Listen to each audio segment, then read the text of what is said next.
Months की अभी आपके जो जितना भी टाइम बचा है उसमें क्या स्ट्रेटजी आपकी होनी चाहिए, आपको कैसे पढ़ाई करनी चाहिए और आपको किन किन चीज़ों के ऊपर ज़्यादा ध्यान देना चाहिए। एग्जाम में जो क्वेश्चन है वो तुमसे तभी अच्छे से बनेंगे जब तुम्हें एग्जाम्पल सारे याद होंगे। बायोलॉजी का जो रिवीजन होता है ना, वो रिवीजन करके तुम वो टाइम बचा सकते हो, अपना केमिस्ट्री और फिजिक्स के रिवीजन के लिए अपना टाइम बचा सकते हो। रिवीजन करने के बाद में तुम्हें बस एक चीज़ और ध्यान रखनी है कि उसको ना एक्सप्लेन करो। अगर आप कोचिंग जाते हो, कोचिंग से आते हो, तो वो टाइम जो ट्रैवलिंग टाइम है उस टाइम भी आप बायोलॉजी को रिवाइज कर सकते हो। तो रिवीजन के लिए तुम्हें सिर्फ यही करना है कि तुम अपनी एनसीईआरटी लेके बैठो, उसमें से जो तुम्हारे पीवाईक्यूज बने हुए हैं ना उनको हाईलाइट कर दो, अंडरलाइन कर दो। Hello everyone, my name is Dolly Purohit. Currently I am a second year MBBS student at GMCD. तो कैसे हैं आप सब लोग? आई होप आप बहुत अच्छे होंगे और अपनी नीट की तैयारी बहुत अच्छे से कर रहे होंगे। तो वीडियो को स्टार्ट करते हैं कि 3 मंथ्स की अभी आपके जो जितना भी टाइम बचा है उसमें क्या स्ट्रेटजी आपकी होनी चाहिए, आपको कैसे पढ़ाई करनी चाहिए और आपको किन किन चीज़ों के ऊपर ज़्यादा ध्यान देना चाहिए कि आपका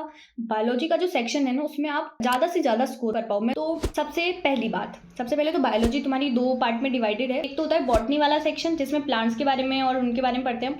देन होता है हमारा जूलॉजी वाला पोर्शन जिसमें हम ह्यूमन बॉडी और एनिमल्स के बारे में पढ़ते हैं। ठीक है, एज ए एग्जाम्पल मैं बताती हूँ कि जैसे तुम्हारा जो बायोलॉजिकल क्लासिफिकेशन, तुम्हारा plant kingdom, animal kingdom, morphology और एनाटॉमी ऑफ फ्लावरिंग प्लांट्स, ये ऐसे चैप्टर्स हैं जिनमें तुम्हारे को प्लांट्स और ऑर्गेनिज्म के जो एग्जाम्पल है ना वो सबसे पहले याद करने पड़ेंगे।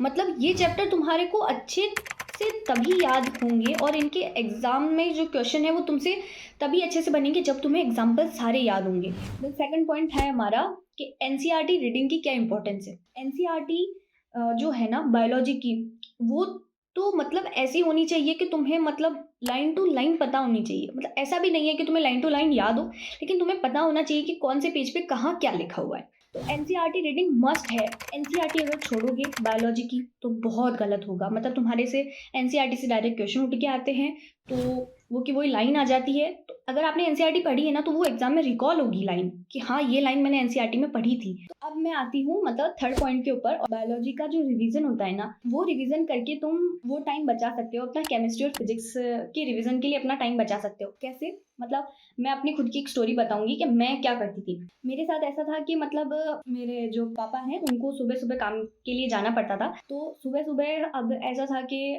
उनके लिए खाना मुझे बनाना है। ठीक है, वो किसी ने फोर्स नहीं किया था, मैं खुद ही थी कि मेरे को बनाना है।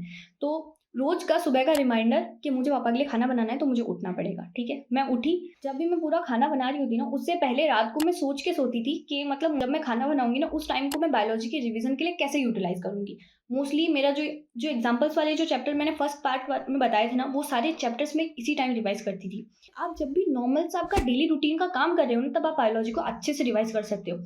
ब्रश कर रहे हो तब, आप खाना खा रहे हो तब, अगर लड़कियां हैं खाना बना रही हैं, कुछ भी काम कर रहे हो आप तो ये कर सकते हो। अगर आप कोचिंग जाते हो, कोचिंग से आते हो, तो वो टाइम जो ट्रैवलिंग टाइम है उस टाइम भी आप बायोलॉजी को रिवाइज कर सकते हो।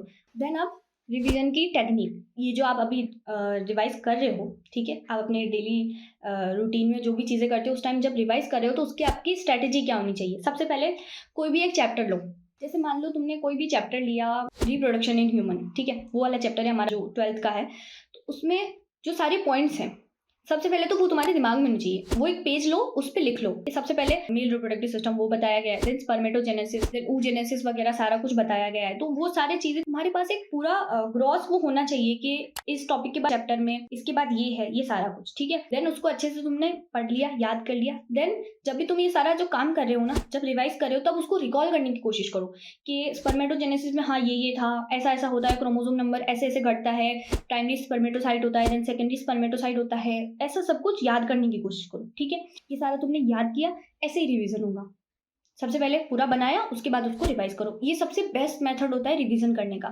देन अब तुमने रिवाइज कर लिया, ठीक है, तो रिवीजन करने के बाद में तुम्हें बस एक चीज और ध्यान रखनी है कि उसको ना एक्सप्लेन करो, बोल के एक्सप्लेन करो। मतलब ऐसा होता है कि आप अपनी जितनी सेंसेस को काम में लोगे ना पढ़ने के लिए तो उतना ज़्यादा आपको याद रहेगा एग्जाम टाइम के लिए। तुम जब रिवाइज कर रहे हो ना तो माइंड मैप्स के थ्रू रिवाइज करो। माइंड मैप्स क्या होते हैं? पैराग्राफ वाइज मत पढ़ो, कोई भी एक चीज है उसका फ्लो चार्ट बनाओ, फ्लो चार्ट खुद बनाओ। माइंड मैप के लिए मत भागो कि दीदी माइंड मैप दे दो, सर आप माइंड मैप दे दो। आई नो BW ऐप पे सारी चीज़ें अवेलेबल है, टीचर्स आपको सब कुछ प्रोवाइड करते हैं, लेकिन mind map, short notes, formula sheets वगैरह ऐसी जो चीज़ें होती है ना, ये खुद करनी होती है, ठीक है?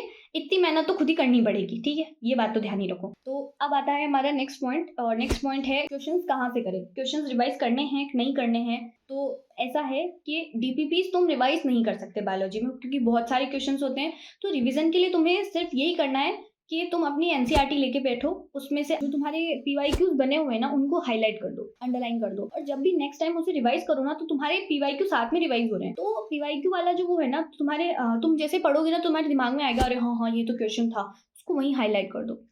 नेक्स्ट टाइम तुम जब रिवाइज करोगे ना, तो वो पीवाईक्यू और वो जो तुम्हारी एनसीईआरटी की लाइन है, वो दोनों साथ में रिवाइज हो रही है। तो ये मतलब एक साथ दो काम हो रहे हैं। देन अब आती है सबसे इम्पोर्टेंट बात कि तुमने अच्छे से रिवीजन भी कर लिया, अच्छे से पढ़ाई भी कर ली, अच्छे से एनसीईआरटी रीडिंग भी कर ली, डीपीपी भी सॉल्व कर ली, बहुत सारे टेस्ट भी दे दिए, लेकिन एग्जाम में जाके क्या हुआ कि कोई क्वेश्चन था वो तुमने सही से नहीं पढ़ा। मतलब ऐसा सच में मेरे साथ हुआ था कि नीट 2022 मैंने दिया था ना, उसमें असर्शन और रीजन वाले काफी ज्यादा क्वेश्चन आए थे। मतलब बायोलॉजी वाला जो पार्ट था ना, मुझे काफी डिफिकल्ट लगा था। वो था कैसा सबके लिए वो मुझे नहीं पता, मेरे लिए काफी थोड़ा डिफिकल्ट था, क्योंकि थोड़ा स्ट्रेस तो होता ही है उस दिन। और उस दिन क्या हुआ था मेरे साथ कि स्पर्मिएशन की डेफिनेशन वाला एक क्वेश्चन था, जिसमें स्पर्मिएशन की डेफिनेशन दी हुई थी और नीचे रीजन में कुछ पता नहीं क्या लिखा हुआ था। तो स्पर्मिएशन की डेफिनेशन थी ना कि release of sperm from the Sertoli cells, ठीक है, लेकिन क्वेश्चन में लिखा हुआ था release of sperm into Sertoli cell. तो वो इनटू और फ्रॉम में मेरे गड़बड़ हो गई। मतलब मुझे याद है कि वहां फ्रॉम होना चाहिए,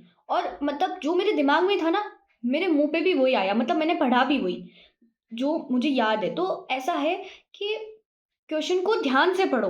असर्शन रीजन वाला दिखते ही वो तो तुम्हारे लिए रेड लाइट है। तो ये चीज सबसे ज्यादा ध्यान रखना कि बायोलॉजी में लोगों के आंसर, मतलब उनको क्वेश्चन आते आते भी गलत हो जाते हैं। तो ये था हमारा पूरा video, the biology strategy for NEET 2024। इसमें मेनली मैंने क्या बताया आपको, रिवीजन करना कैसे है, मेरी खुद की रिवीजन की स्ट्रैटेजी क्या थी, और देन लास्ट में मैंने बताया कि क्वेश्चन को रीड करने की इंपॉर्टेंस क्या है।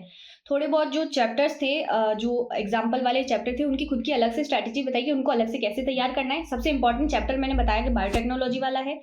ये सारी चीज़ें इंक्लूड करके मैंने मतलब अपना जो वीडियो देने का जो धर्म था उसे पूरा किया। तो इसी के साथ हम अपने वीडियो को देते हैं विराम। बहुत बहुत धन्यवाद।